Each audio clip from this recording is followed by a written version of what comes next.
Mm. Yeah. Mm.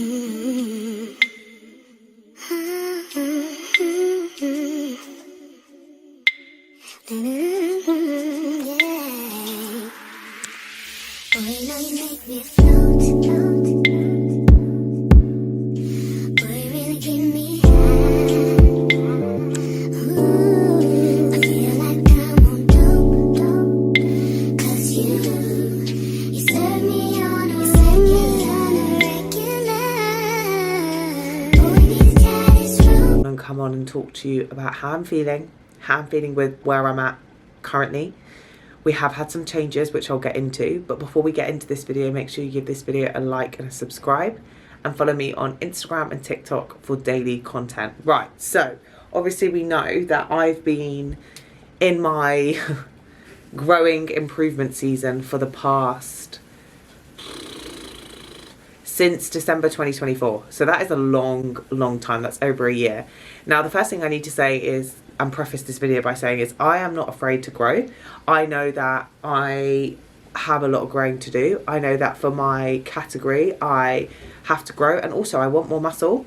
The pursuit of wanting more muscle and changing your body is something that I think is always encompassing, and the way in which that you do that is so important. So taking time out, making sure that you're taking adequate rest breaks, but also making sure you're not staying in this chronic dieting fatigue. And I see this with clients over and over again, where it's either diet or nothing.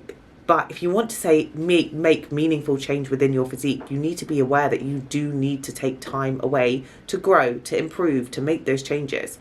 So now that we are week 7 of, actually it's longer than that, week 15, 14 of pushing food, we have had our first calorie increase. Now, unfortunately, I don't actually know where my phone is, but I will make sure that in the next video I run through those exact dietary changes. But for a high day, so leg day, we've had a slight bump in carbohydrates. I believe from memory it's just under 2,400, which is not high for me at all. I'm still hungry for my meals. I'm still hungry in a good spot, and that's exactly where I want to be. The longer that you can sustain the appetite but also progress in the gym is so important.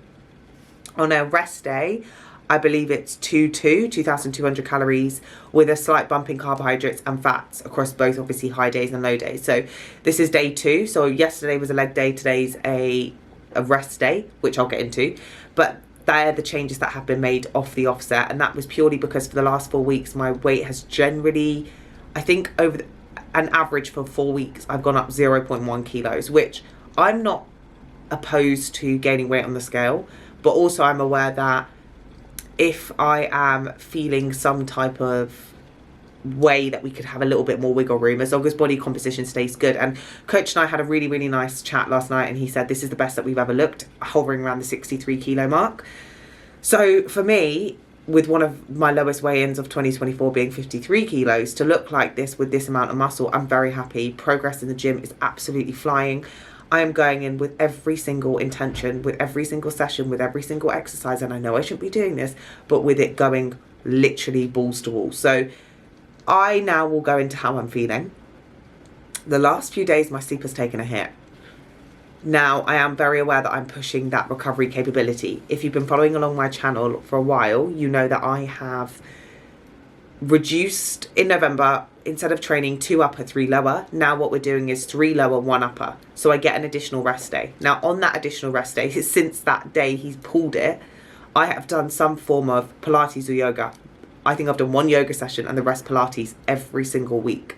Actually, that's a lie. I've done a Barry's boot camp, but I lost someone close to me, okay? So I needed to do something really hard. But going back to it, I now just came back from Reformer Pilates. It is a Saturday for context, and that has really helped me, not just with my nervous system, but also to improve my lifts, my bracing, my core control, my spinal control, activating what muscles need to be activated. And to be fair with you, Coach is probably one of the most honest people in my life. I've got 2 other people that I always do send my check-ins to when I feel like it's meaningful, and they've said your front shot your front shot has changed, and that has always been my weakness. So that's something that I'm not afraid to say is my weakness, but it's something that I know that needs to be worked on, and I'm continually changing and altering my posing.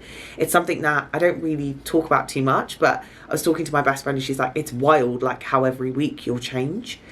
And that's because every week I check in twice a week, Tuesday and a Friday, and I'll review my posing video and I'll review my posing and I'll see the changes that need to be made. I pose 100% of the time without a mirror. Being an ex-dancer, I'm very good at feeling the movement, but also that means I need to be less flamboyant with my arm movements, my back movements, just being not as extra. And that's something that comes with time. And because I've been doing this for such a long time, but obviously only sharing my journey in most recent years, I know that it comes with practice, and you become a master at your own craft. So the more that you can practice something, the better it will be. And that's something that I'm not afraid to do. Now, going back to how I'm feeling, I am feeling pretty beat up. Now, I'm going to monitor it because sleep has taken a hit the last week, and I'm going to see if digestion takes a hit. Appetite is okay at the moment. I have days where I'm really hungry, which is good, and then days where I'm like, food. So I do have to be mindful that my last deload or devolume was in, I believe, October. Oh, so I am going to have to be super mindful. One second. I am going to have to be super mindful to see how much more I can take. Now, I'm very aware that I am pushing the recovery capabilities when it comes to my training. Would I recommend 99% of people to train like how I've been training? Absolutely not. Would I recommend everyone to send every single set to failure? Absolutely not. But I think a lot of people will take comfort in what I'm saying. I train for my mind. The body is a byproduct, and it always has been. So making sure that I can take that time out to reset, recharge, but also I am very aware that a deload might be something, but I don't want to think like that, because as soon as I don't get that spark and that enthusiasm to go to the gym, I know that it's something that I'm going to have to take into consideration, that it's something that I might have to highlight to coach. But today I have had Reformer Pilates, and side note, I have taken melatonin because I was diagnosed with sleep paralysis and insomnia for the best part of 10 years. Now, it seems like I always get it from the US. It seems like the UK, since this year, has stopped UK nationals bringing in melatonin.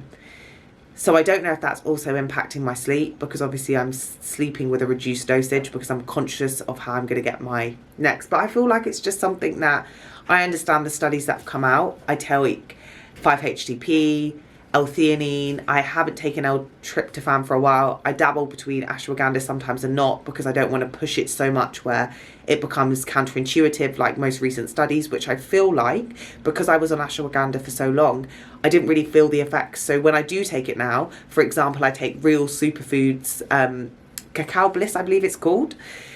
That really does help me unwind and relax. Now, more importantly, work is busy. So I'm very aware that I could do all these lovely evening routines, but when I'm working till 8:30 and I go to bed by 9, that's not an adequate evening routine. And it's something that I've always prided myself on in trying to switch off. Unfortunately, when you're a very highly driven individual, you are more likely to be predisposed to waking up in the middle of the night, like I did last week. I'm writing a to-do list at 3 a.m. And it's something that I don't necessarily speak about, but if that correlates to me waking up feeling not great, having to increase my caffeine consumption to make sure I have an amazing session, that repeats the cycle. So I've completely pulled caffeine in the last few days. Even a cheeky Pepsi Max or a green tea or a matcha, any of that needs to be completely cut out, because I'm so sensitive to caffeine that any of that does keep me going. I'm not necessarily one of those people that, like my mum and dad, who can have a coffee and go to bed. But all that saying, I believe I'm in quite a good spot at the moment. I am feeling, and apart from the tiredness and the fatigue, I feel like I am on a path which I'm very happy with.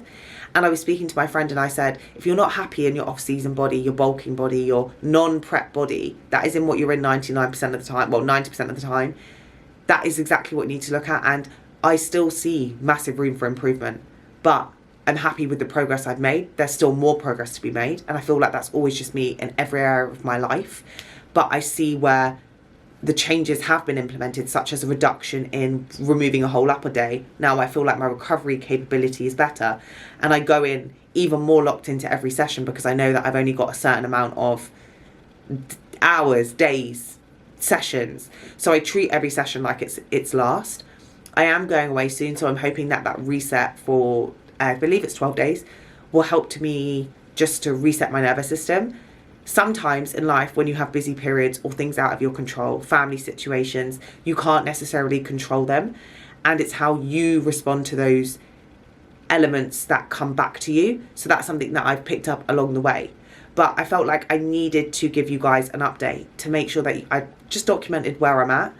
I'm sure I'll feel better. I did get struck, I didn't want to start like this, but I did get struck down with the flu last week. So that's still lingering. Being autoimmune, you have no immune system, so anyone who brings a cold or a flu in the house, you can hear it still in my voice. It's still there.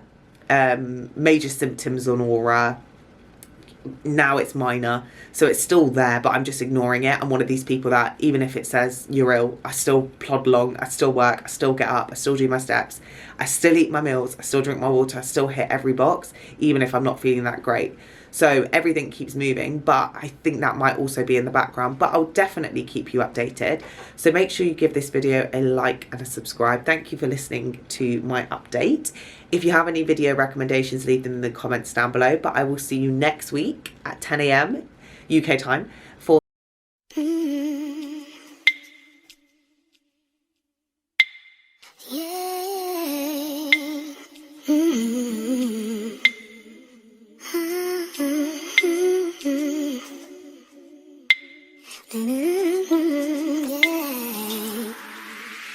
Boy, you know you make me float, float. Boy, you really keep me high. Ooh, I feel like I'm on dope, dope. 'Cause you serve me on a regular.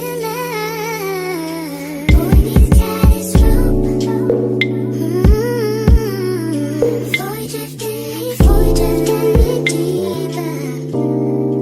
Baby,